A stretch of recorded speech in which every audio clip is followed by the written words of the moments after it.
Fondo di garanzia, Trieste. Aumentano le richieste di informazioni sull'istituto dell'amministratore di sostegno. Il dato è stato rilevato dall'azienda sanitaria del Friuli Centrale. Oggi è stata presentata una guida redatta dal Consiglio Nazionale del Notariato in collaborazione con l'Associazione dei Consumatori. Ludovico Fontana.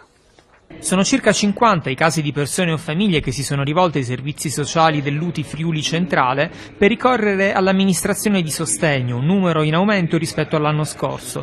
La richiesta è di accedere alle misure previste dalla legge per assistere chi è in difficoltà, cioè disabili, anziani o comunque tutti coloro che non sono in grado di provvedere autonomamente ai propri interessi e alle loro famiglie. Il dato fornito da Paola Gusmani, assistente sociale e referente sul tema per l'UTI, l'Unione Territoriale Intercomunale, è emerso durante la presentazione della guida sulla legge del Dopo di Noi e sull'amministrazione di sostegno che si è tenuta questa mattina a Udine.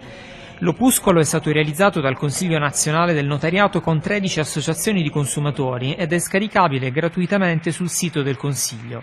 Oggi è stato presentato in varie città italiane. La guida di oggi riguarda il Dopo di Noi, riguarda le disabilità e quanto può essere fatto nell'ambito del quadro normativo per cercare di facilitare la vita a queste persone che la vita ce l'hanno estremamente difficile. L'amministrazione di sostegno è stata istituita per legge nel 2004. L'amministratore nominato dal giudice può essere un parente, convivente, ma anche il rappresentante legale di un'associazione o fondazione. La legge del Dopo di Noi risale all'anno scorso, invece fornisce agevolazioni a persone con disabilità gravi che rimangono sole dopo la scomparsa di genitori e familiari.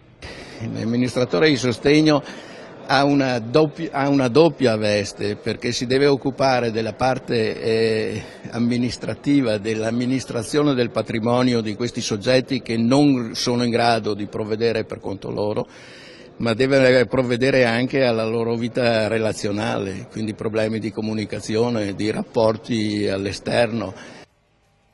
Dopo il rinvio per